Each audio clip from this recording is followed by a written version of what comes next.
We may return to it next week. We'll see.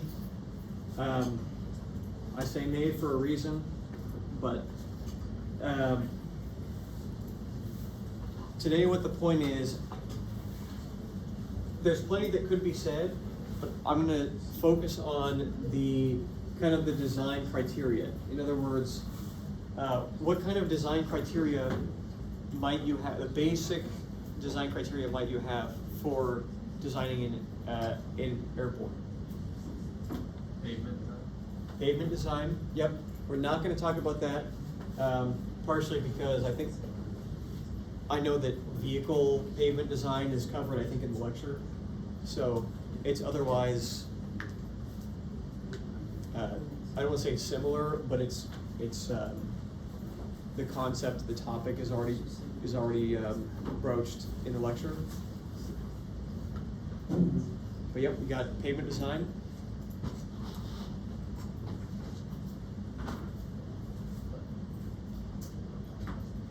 Traffic control.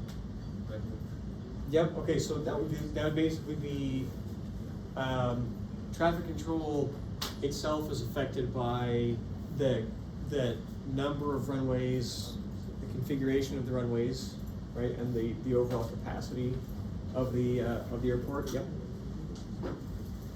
What else are we designing? Runways. Yep. Okay. What about it? Like the distance needed for like the plane to complete stop. Yep. The length of the runway. That's one of the most important things. Yep. Along with the length of the runway, there's also the width of the runway. Yep. And the last, although it's going to be one of the first things that we talk about, the last thing that we want to talk about is designing the orientation of the runways, because the orientation of the runways is very more important than you might think. So I'm not going to go through all of these slides in depth, but basically when you're doing your initial assessments for your location, for your demand predictions, a lot of those are subjective. You know, we don't know how many people are going to use a new airport or a new airport facility, air transportation facility. We can guess, but you know, it's not like roadways where there's enough usage in the area existing that we can interpolate. Airports, we got LAX, Burbank, Long Beach, Ontario, Santa Ana.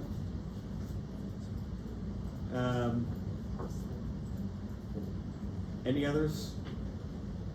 Right. So, did I say Burbank? I may have said Burbank. So there's not that many. If we build a new one, how can we estimate how many people it's going to get if we only have 5 decently sized ones in the area to begin with? So there's a lot of judgment that goes on, and prediction in our predictions.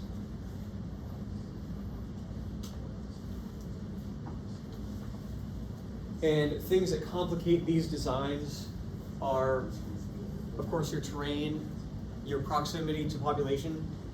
Would you rather your airport be closer to or farther from high-density population centers? Farther? Farther? Anyone say closer? Would you rather, if you were designing a new airport, or going to build a new airport, would you rather construct it closer to the center of or closer to a high density population center, or further away? Closer.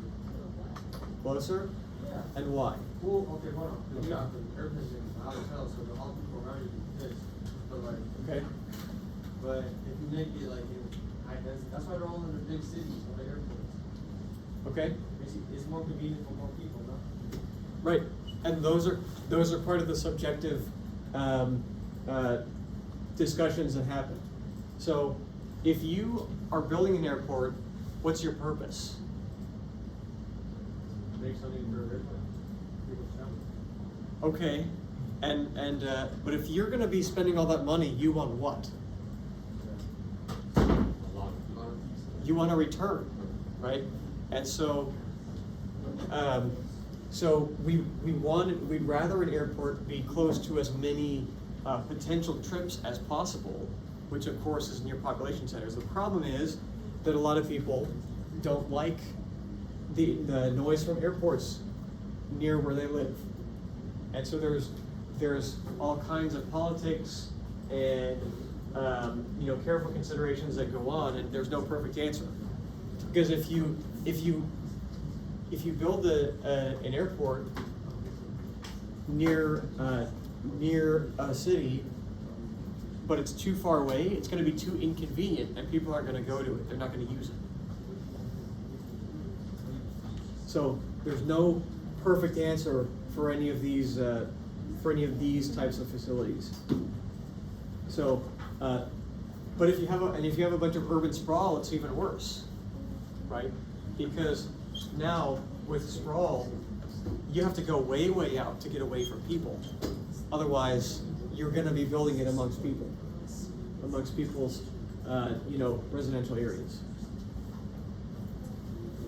Newer aircraft, getting heavier, getting faster, requiring longer runways is a big problem because it takes more space. Preferences of the public. There is quite a bit of tension in urban planning between what might be the best design and the best layout for your city and what the people that already live there want. Right, and so we see that probably the most salient example we have right now is what? The disconnect between what might be the best policy versus what the people want for their communities. Starts with an H.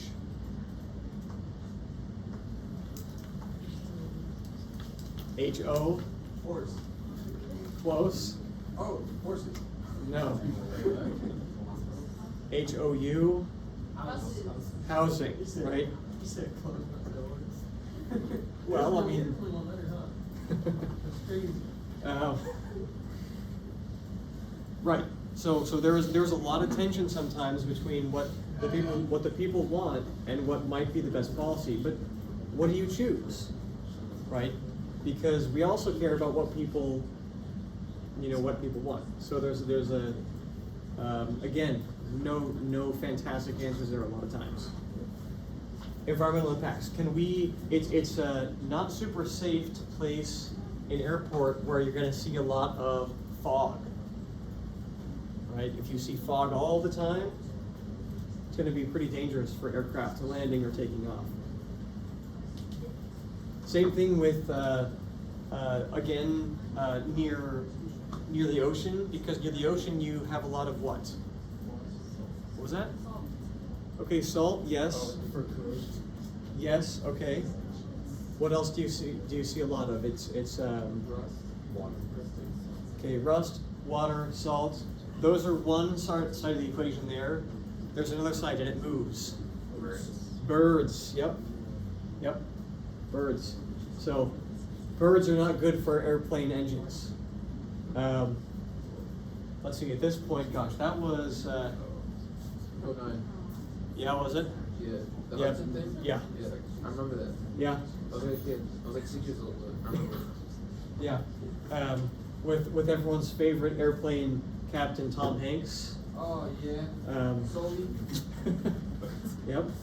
Yeah. That was quite the runway, huh? Yeah. Yeah, I was in, I guess if it was 09, I would have been in 9th grade? No, 10th grade?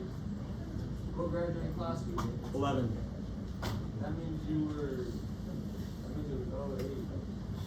You were a freshman in 08, so he was 10th grade.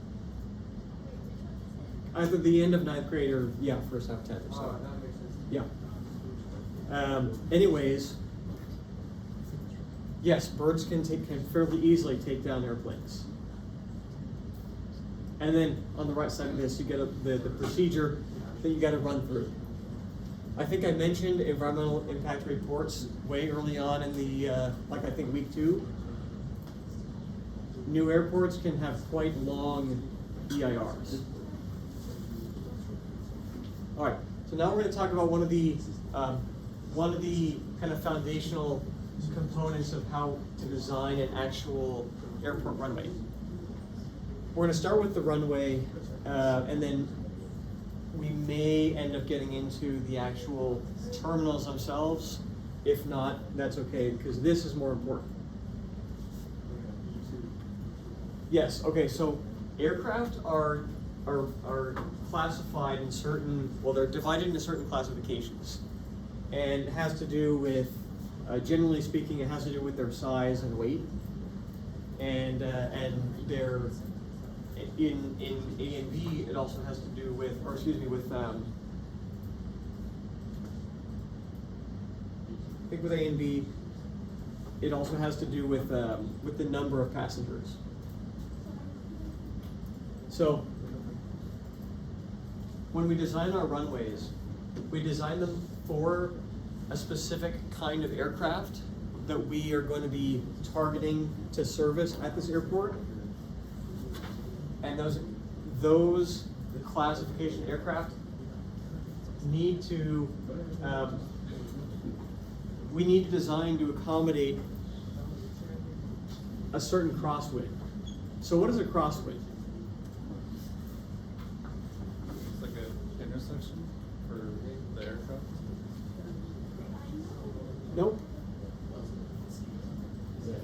Is it not really the size, not at all? Yep, exactly.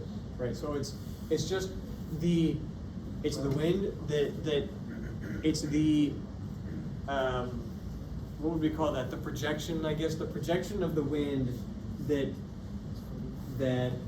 flows perpendicular to the direction of your aircraft travel. So you see some of those. I think in the UK they get some pretty big crosswinds because that's where you see a lot of times the videos of the planes that are kind of getting kind of blown around as they're trying to land.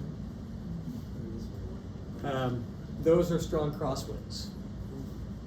Is this similar to like, I just learned it in my lecture 2 weeks ago, but like shark factor and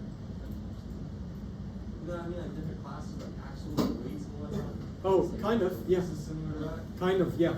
So for class A, A1 and B1 aircraft, we need to design our runways to accommodate 10.5 knot crosswinds. And so for A2 and B2 aircraft, we need to design for 13 knot crosswinds. Anything bigger than A2 and B2, we need to design for 16 knot crosswinds.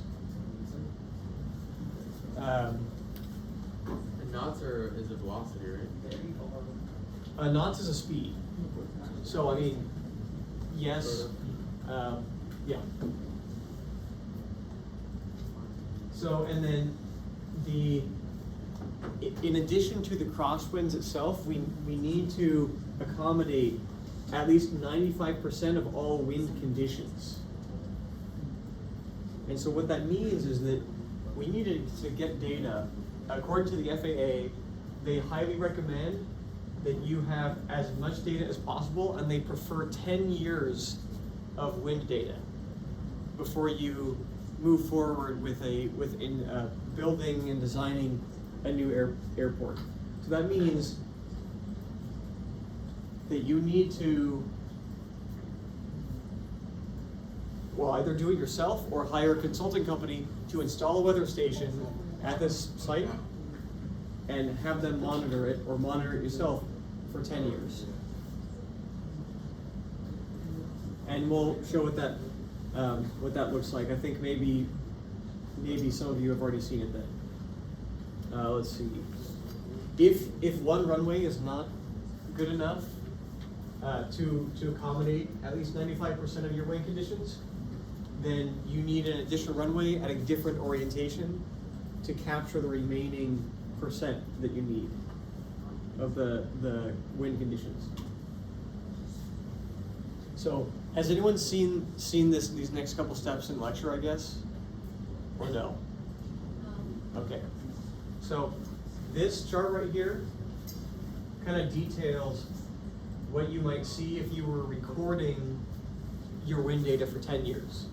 So, in other words, in 10 years, down here at the bottom right, there are 87,864 hours in 10 years. Over on the left, this column runs 1 through 36, and then 0 is like the total. So 1 through 36. Each of those numbers corresponds with a direction on a direction kind of like a bearing. So 1 is the 10 degrees that's centered around the 10 degree mark. So in other words, 1 is from 5 to 15. 2 is from 15 to 25. It's easier to see this on the next slide, where we actually see what the graph kind of looks like. Then at the top, we have 0 to 3, 4 to 6, 7 to 10, 11 to 16, and so on. Those are wind speeds. So over those entire 10 years, for instance, at 300 degrees, in that the 300 degree direction, there were 379 hours of wind at the 300 degrees between 0 and 3 knots.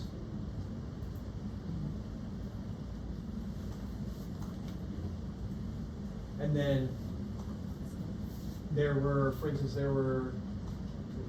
1,399 hours of winds in 4 to 6 knots, between 4 and 6 knots at 160 degrees.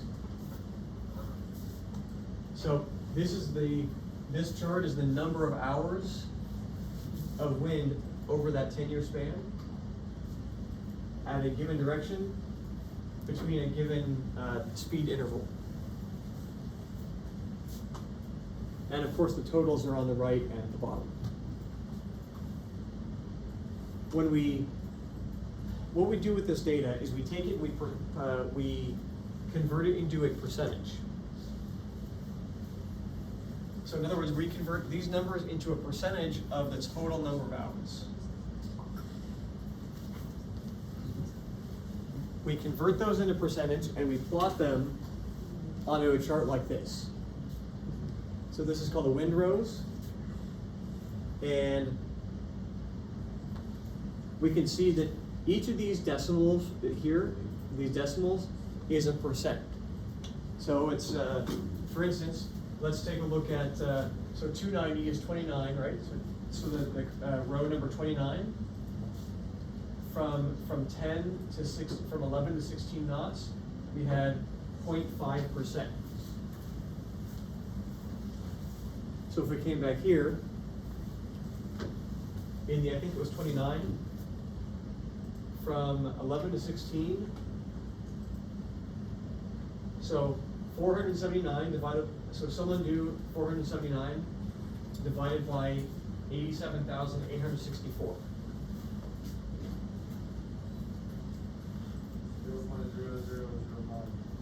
0.0005? Yep. Right? I mean, someone else, if, No way. 0.00545. right, right. So Ain't point, no way on. point 0.005, right? Which happens to be in percent is what? Is 0.5%. Well, that's what this right there is. That's the percent. Everything inside here, you can see this windrows is for, they're designing for, to cover the minimum 10 knot crosswinds. So that means everything within 10 knots has to be covered. So that's why they don't have it broken up inside here, because they gotta cover everything anyways with their design. So in this case, there's 83.5% is within 10 knots. And then outside of that, you gotta get the remaining, 83.5, you gotta get the remaining 11.5% with your runway. And so the way that they do that is, you see, they've got these two parallel lines, these rectangles that go this way and this way. Those are the orientations that they've chosen for their runways. I don't know which one they chose first. If I was to guess, I would guess they chose this one first, this horizontal one. Because if you look, 0.7, 0.6, 0.5, those are all bigger numbers. 0.9, 0.6, those are bigger numbers. Down here, the numbers that this vertical runway is encompassing are smaller. So in order to try to get 95% initially, you want to encompass as many big numbers as possible. So they probably chose this one first, didn't quite get to 95, so they had to put a second one. Which is why you see in some airports they've got kind of those crossing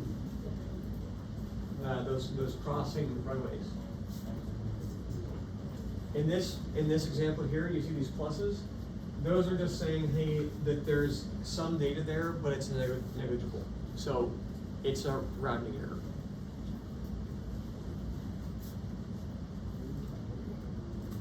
Let's see.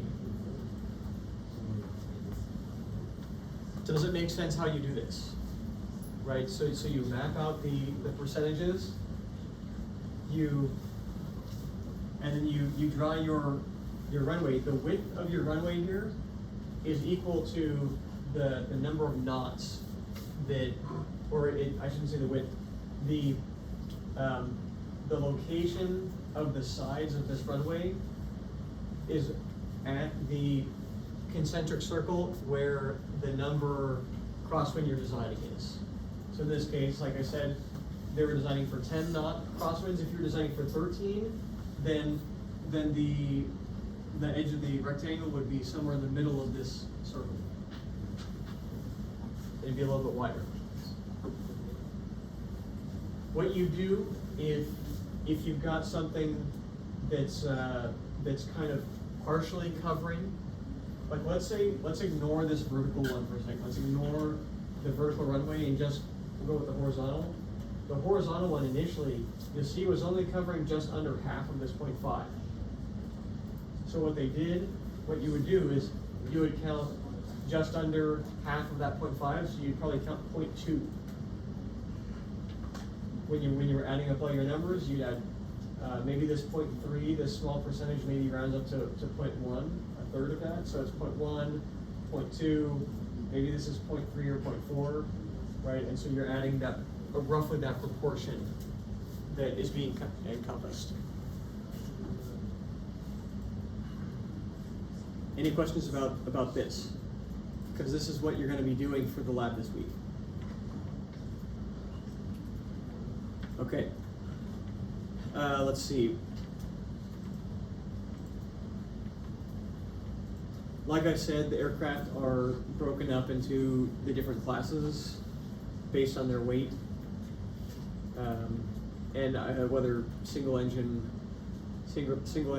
multi-engine, for class A and B.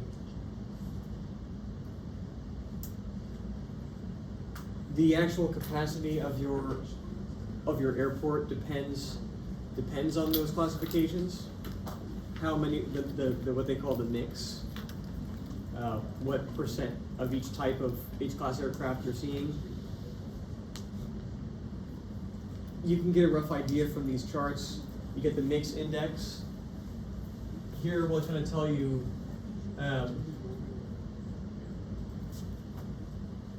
what the capacities are kind of over here. So let's say your percent C plus 3 times the percent D gets you to 100. If you had 2 of these parallel runways, then you would have an hourly capacity of either 105 or 59 planes per hour. Now, what is VR? Well, that's a typo. VFR and IFR. Does anyone know? Anyone have their pilot's license? Visual flight ring. Huh? Visual flight ring. Yep. Yep. And IFR is instrument. Yep. So visual flight rules or reading versus instrument.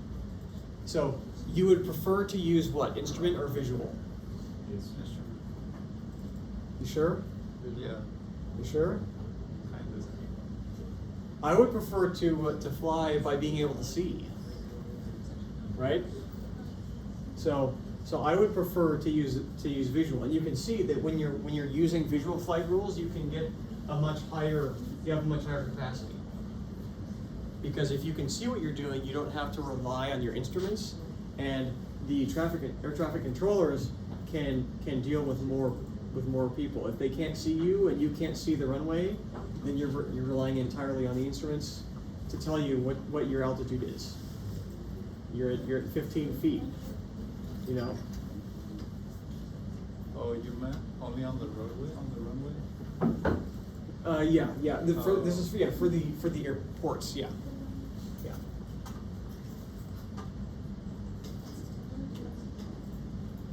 All right. Here's just different configurations. You see, for simultaneous, if you want to be landing simultaneously for VFR and IFR rules, you have different spacings. You see, if you can see, you only need 700 spacing between parallel runways. But if you can't see, you need almost a mile between those runways to do simultaneous landing.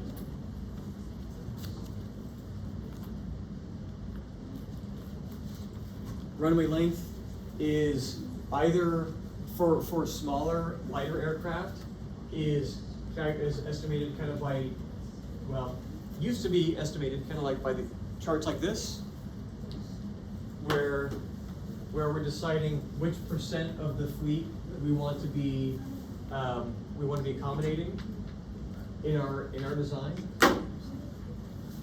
Or because if we have a specific aircraft, maybe we don't need to design for all of them.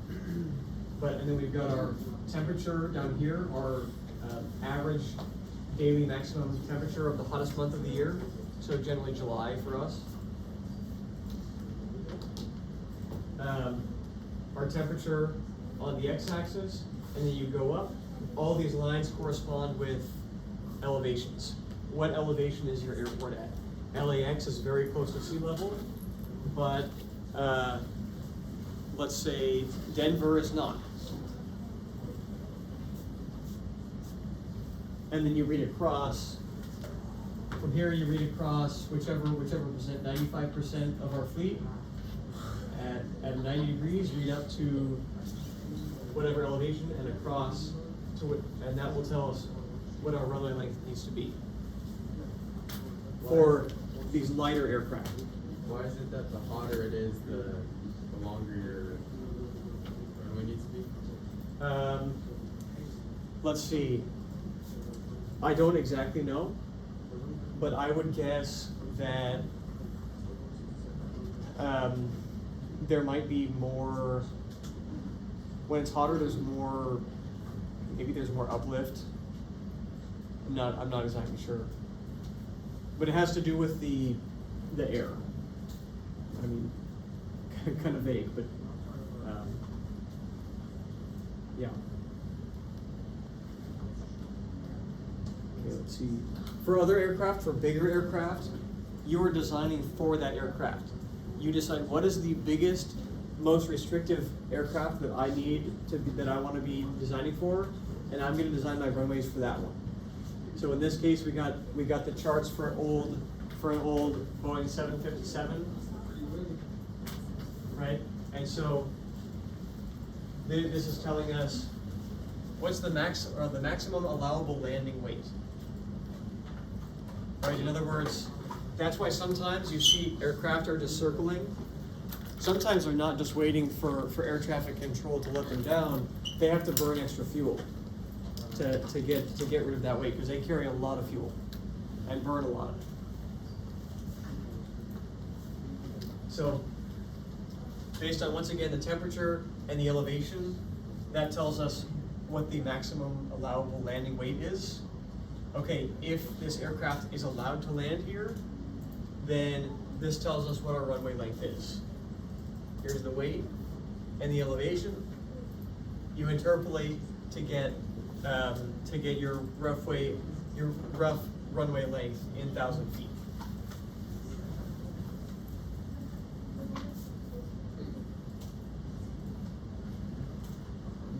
And then now we got takeoff. So that was landing. The next thing is takeoff. This is very similar. The only difference here is that we start here again with the maximum allowable takeoff weight. Okay, are we allowed to take off? Can this aircraft take off? If it can, then fantastic. And then there's an intermediate step here. This intermediate step is finding a reference factor R.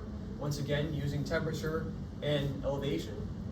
We find the reference factor, and then over here we use reference factor and weight to interpolate to see what is the runway length required.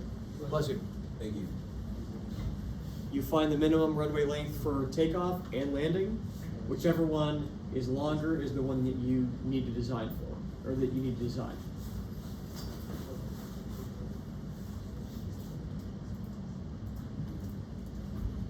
Let's see. Any questions? This is relatively straightforward, so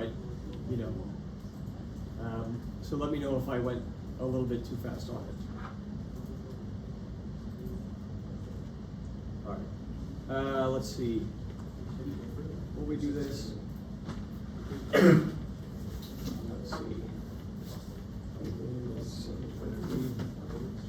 Let's see. Let's take a 5-minute break. We'll return, and we'll do this example, and then I think after the example we'll be mostly done. So we'll return at 8 o'clock.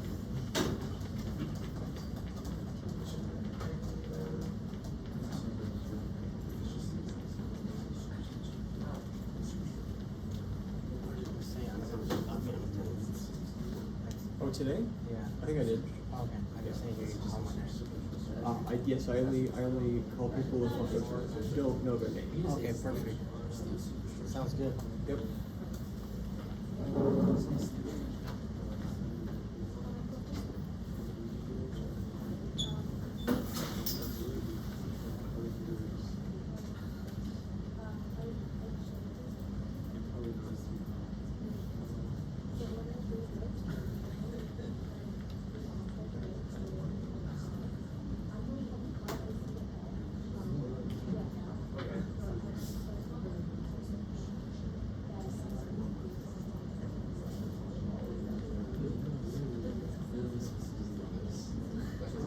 So that all disappears after, once you start the radius curve.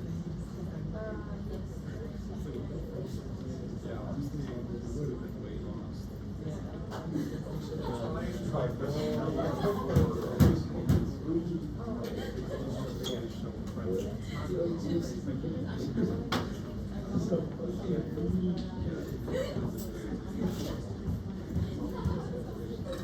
Yeah, I think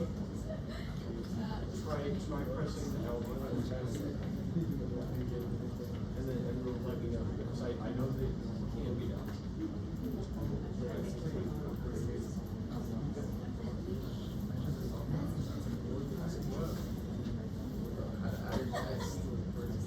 We're trying to add text.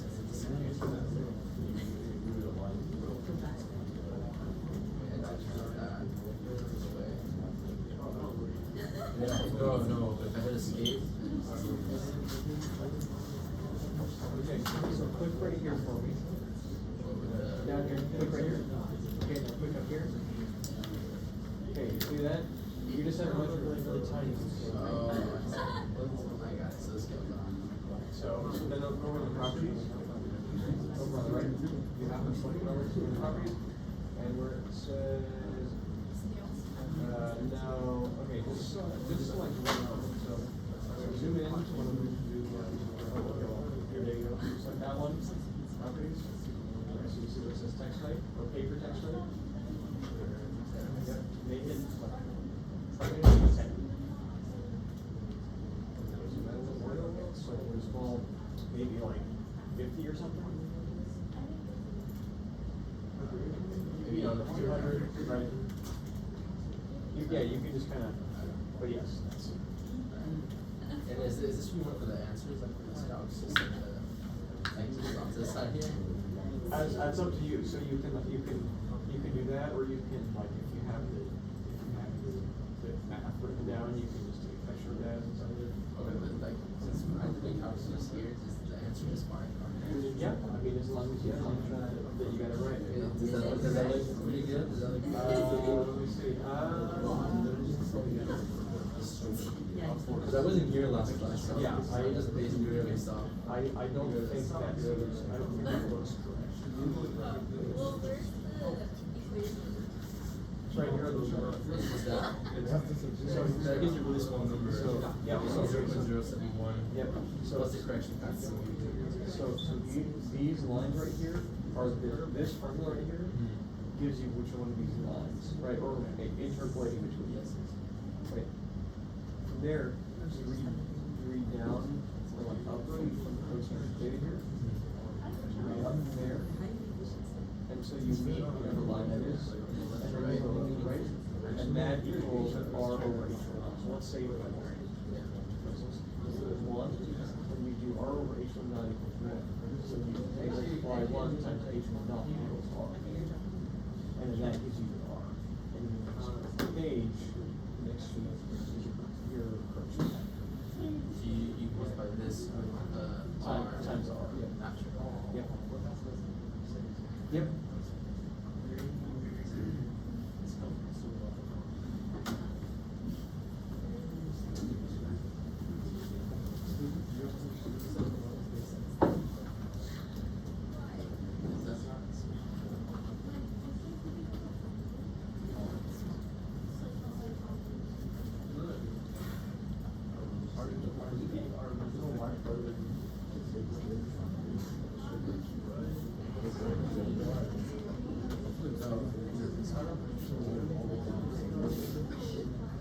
It's not even here.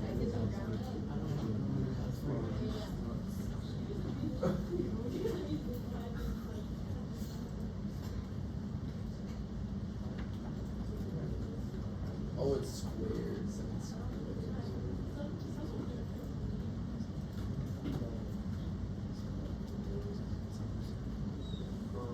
So right here, use this one.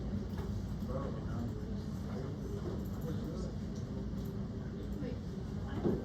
was your question?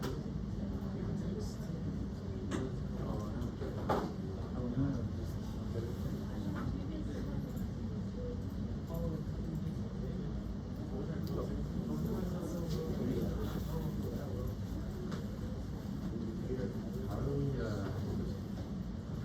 that by these points? Because I usually do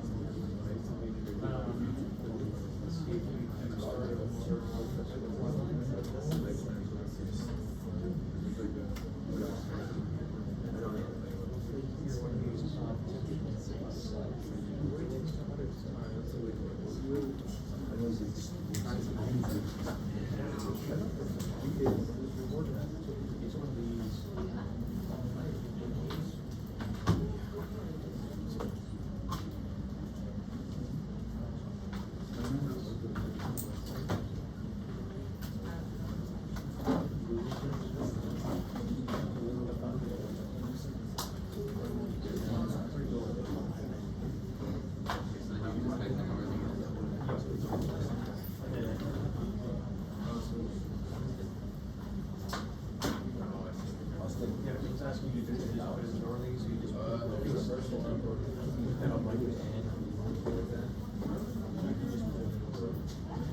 For this one here, I would use this bearing. So for this one, is that X represents a Yeah, I would do very good. And you get this. You don't care about the distance. You just get this line. Go left or right. So then it would just set it to that varying event. So I can multiply that, then you just see that you would divide that, multiply that by each area that you had. Yep.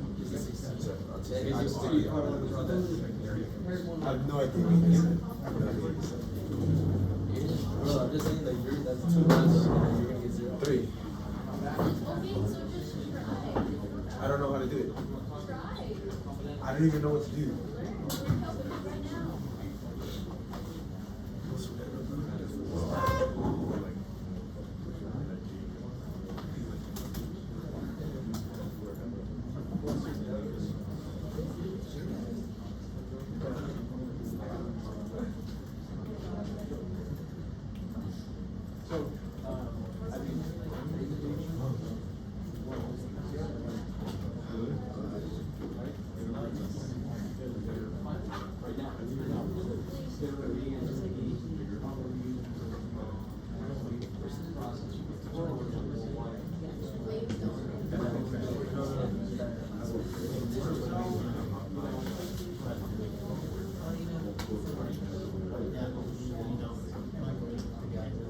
That doesn't mean that it doesn't.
I just drew out the environmental figure. Now we have to start doing the set up our first 2 lines and then we can work on radius and all that.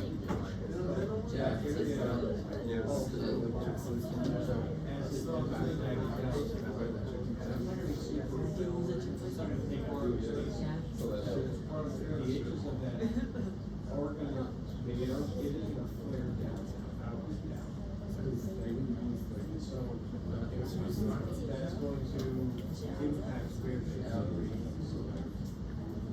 can't put a right up against the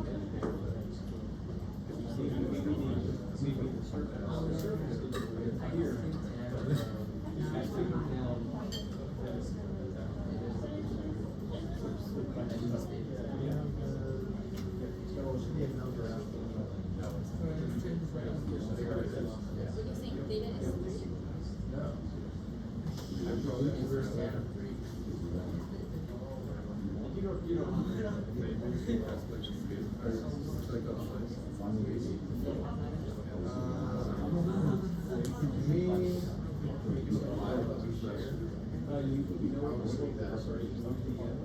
I guess the best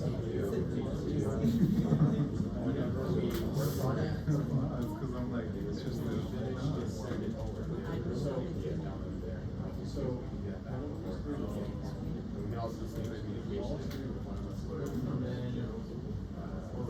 Just make sure we're both not working on the same thing. We can also meet.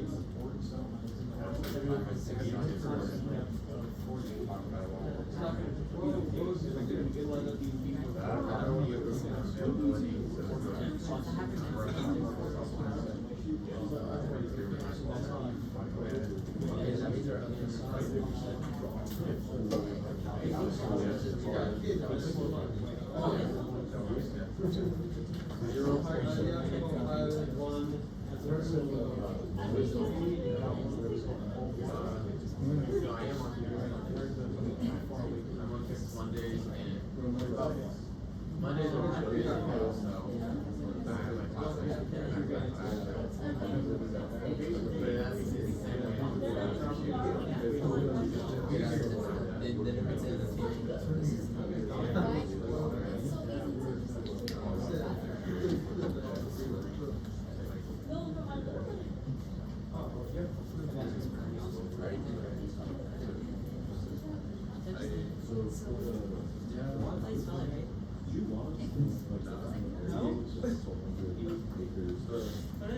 same This is all right. Oh, it's right. Okay.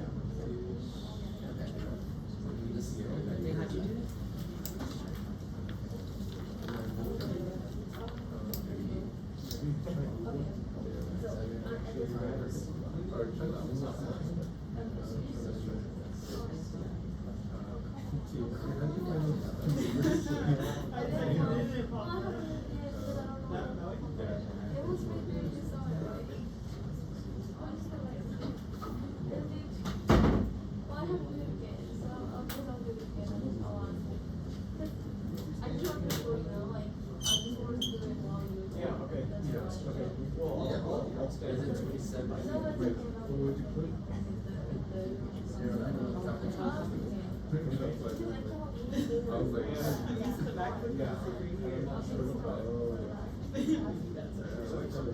sometime, yeah, we'll take a closer, look just to dedicate, you know, this.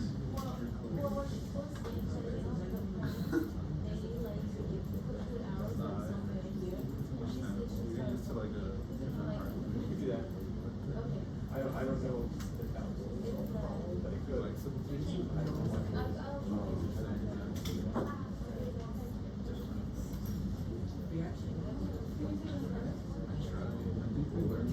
Honestly, I just think that, like, you know, Yeah, that's what I've been figuring out. Not necessarily. It's either technical.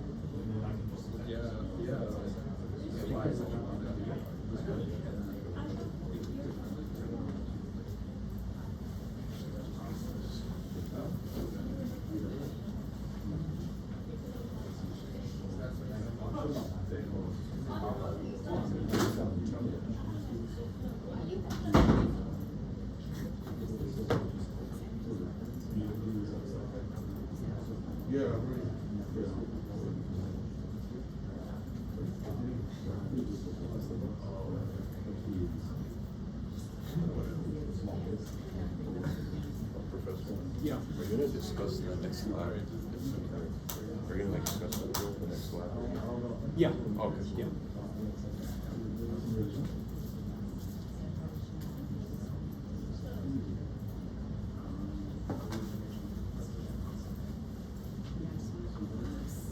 Okay, so let's get through, let's do this example, right? This example is gonna be for the runway length requirement.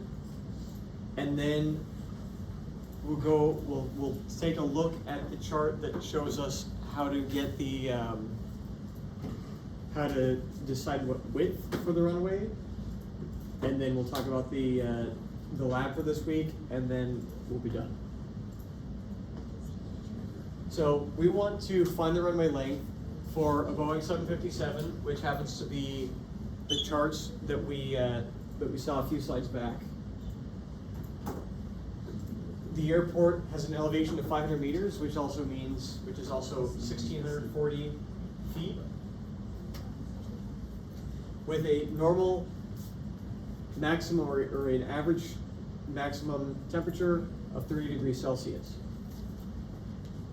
We're assuming that we're assuming 25-degree flaps for landing and 5-degree flaps for takeoff. Those are specific to the chart that we use. Maximum operational takeoff weight is 102,000 kilograms, or 224,000, little bit less than 225,000 pounds. And the maximum operational landing weight is 84,000 kilograms, or 185,000 pounds. So these components right here that I've highlighted are the ones that are important to us. Are important to us to know when using those charts. So first things first, we want to check, can this aircraft land? Right? So let's take a look here. We've got temperature and elevation, right? Our temperature is, let's see, where is our temperature? 30 degrees Celsius, and our elevation is 500 meters. So 30 degrees Celsius at 500 meters is 89.8. So our maximum allowable landing weight is 89.8 thousand kilograms, which is strange. It's not a weight, but 9.8. Okay, so 89.8. And you can see that our landing weight on this aircraft is 84,000 kilograms. So that means we're good. This plane is allowed to land here.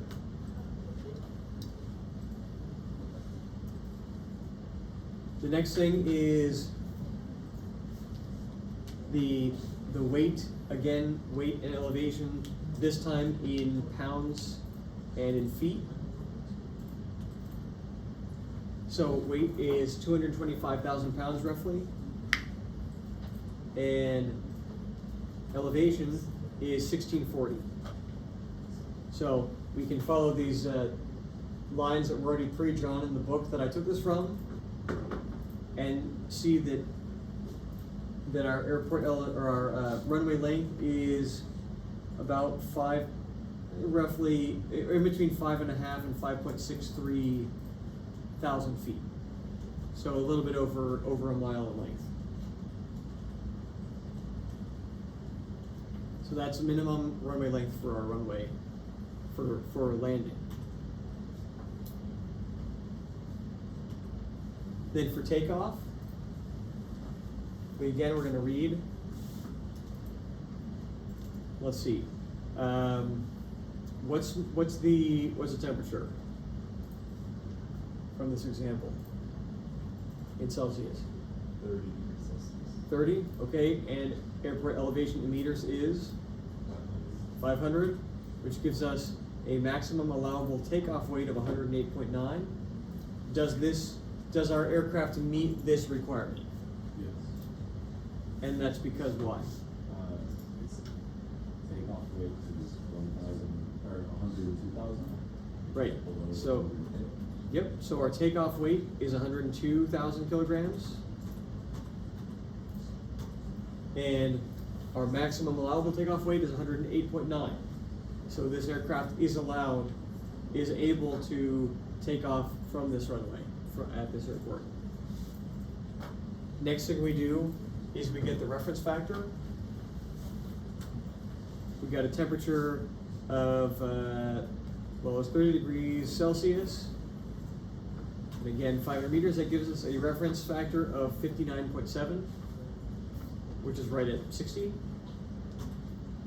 So using the chart on the right, we use a reference factor of 60, and a weight in 1,000 kilograms is 102,000 kilograms. From here, takeoff weight, 102,000 kilograms. Gives us a runway length of about 25 something, so 2580 meters. So we've got 2580 here, and we've got 2600 here, 2600 feet versus 2500, or excuse me, not 2500, 5600 feet and 2500 meters. So 2500 meters, when you convert to feet, is close to 8,000 feet. So that 8,000 feet is going to govern. We need this runway to be close to 8,000 feet long. Or, you know, more than a mile and a half. Okay, let's see here.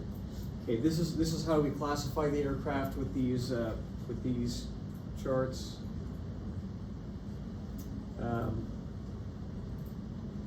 But more importantly, we care about this one, about, let's see, yep, about these right here, because these tell us what the runway width needs to be.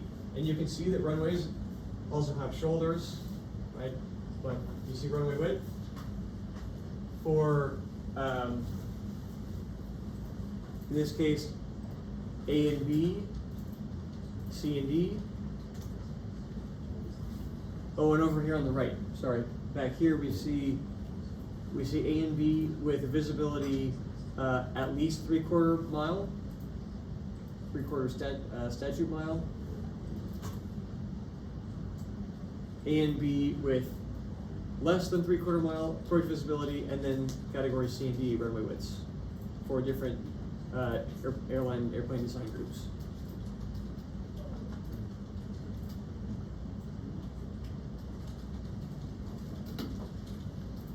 So, any questions? This is very straightforward. Just reading this chart.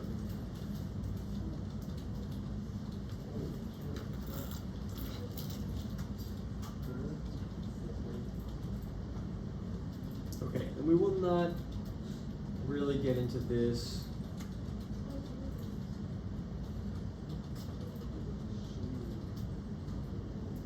Let's see, we won't go to that. Okay. Okay.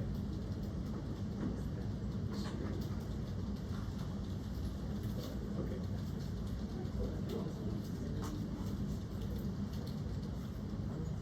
All right. Any questions? Yeah. The charts, how do you know when you're using your takeoff weight or your landing weight? How do you know when you're using them? What do you mean? Besides your directions that you use, how do you know when you're using the 2,000 kilograms or 84,000 kilograms?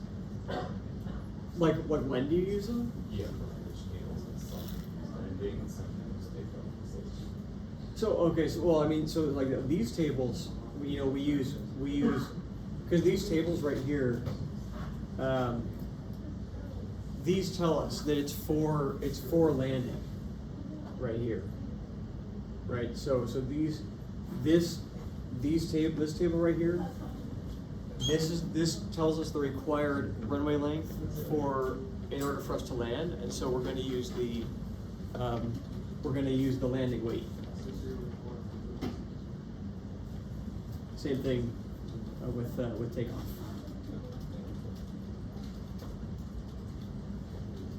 Takeoff right up there and up here. And this is very, very airplane specific. This is very, very specific to that one type of aircraft with that specific type of wing, the wing features with the certain degree flap openings, and the 232 series engines. It's very specific.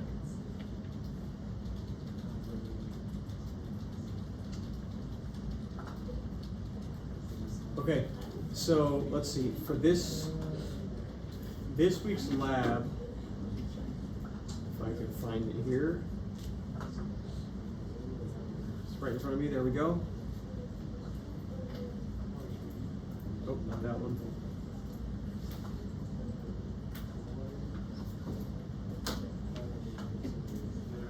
Okay, so for this week's lab, there are 2 files on here. You can ignore, for the time being, you can ignore the San Dimas quadrangle map and just open up the airports lab file. So with the airports lab, there's kind of two problems on here. One is fairly similar to the example with using the windrows in the slides, right? So you've got all of this data in certain wind direction with certain wind speeds.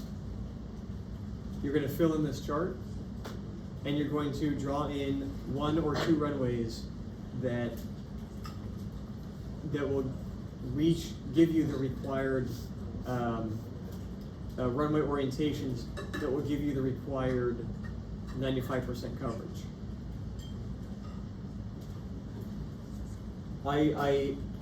One thing to note here is that you've got this percent of winds down here at the bottom from 0 to 10.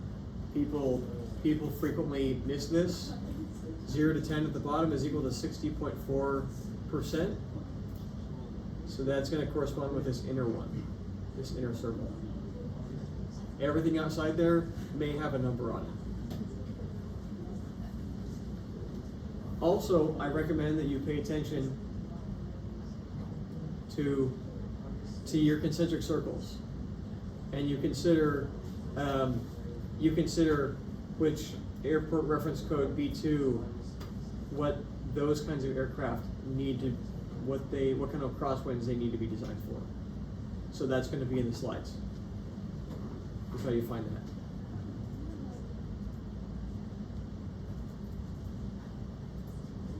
The second half is actually going to be the same thing,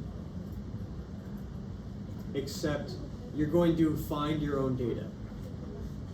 So there's this website right here, and I've checked to make sure that this website is valid. At least it was as of 5 something this afternoon. So follow this website, and you want to find a weather station that is near the San Dimas area that will give you data. And there's some instructions here. I'll go ahead and follow this. This is what that website looks like. It's run by the Iowa State University. I can choose a certain network, right? So I can choose, you see like Jordan, Japan, Jamaica, right? There's tons of different networks of airports that we can use, we can look at. We can look at Louisiana, for instance. If we switch to that network, we'll see a bunch of weather stations in and around the Louisiana area. If I zoom in, I can say I want to choose this weather station. You'll see that it populates right here. If I click select station, it's going to give me the data, some of the data and characteristics of this weather station and location. I can look at the windrows and see where the wind is coming from. This is already populated, right? If I wanted to find the raw data, I could open up the raw data right here. And it will maybe bring me it's going to bring me a text version of that chart.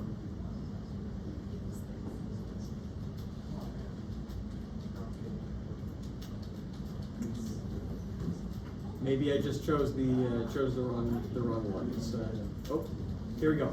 And it looks like this. It's a text version of that chart. You can see on the left, you've got your wind directions, right, in degrees.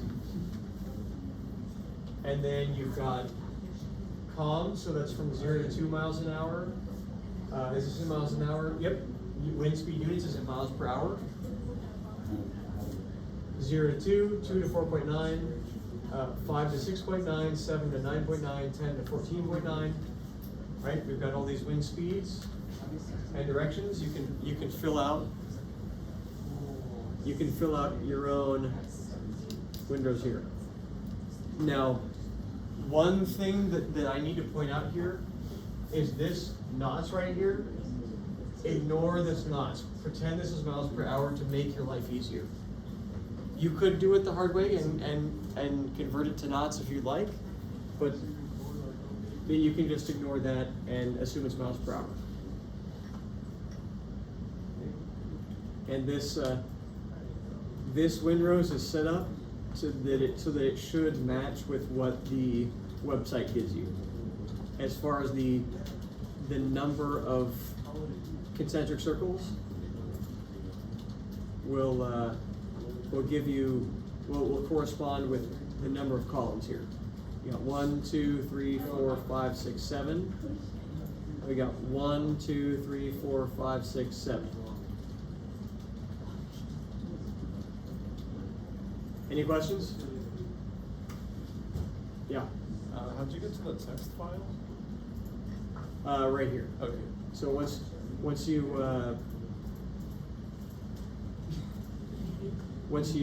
have selected your network, we can go to Lithuania. Go to Lithuania. Alrighty. This is not Libya for some. Okay. I guess I clicked on the wrong one, but we choose an airport or a weather station that'll populate. We can select that station, and then if there's going to be data, it'll be under Windroses, view raw data. And in this case, no data is found. We have to do the one in San Dimas. Yeah. So that is, and it kind of gives you a hint. Let's see. In order to search for the wind data, select the station. Okay. I forget. There's kind of a hint here somewhere. Okay. The airport is expected to accommodate some aircraft described above.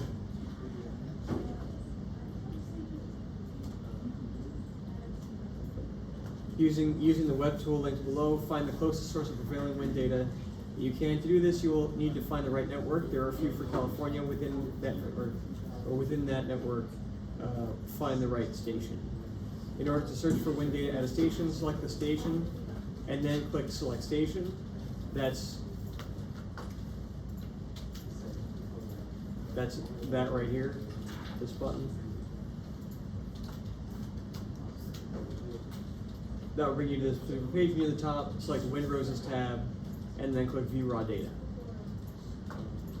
So, select it, select station, Windroses, View Raw Data. And each one of the columns represents a circle like next level. Yes. Yep. Each one of the columns represents a wind speed.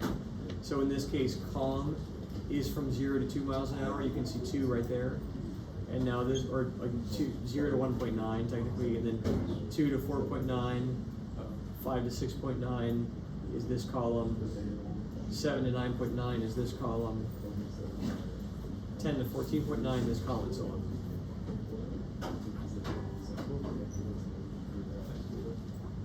Cool. Any other questions?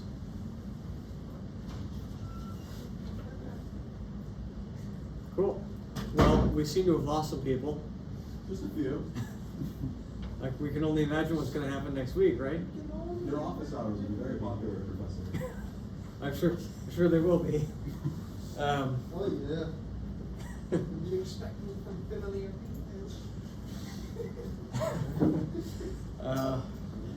Well, anyways, I'm glad you all made it this far. And that said, I hope you're all able to, I guess, get this week's lab in by, or last week's lab in by tonight, I guess. I'll be around, to answer questions. So, but first, any last minute questions about the airports? Okay, perfect. Then in that case, I'll hang around and I'll be here to answer your questions. And if not, then feel free to take off. I hope you have a great rest of your week. So, thank you.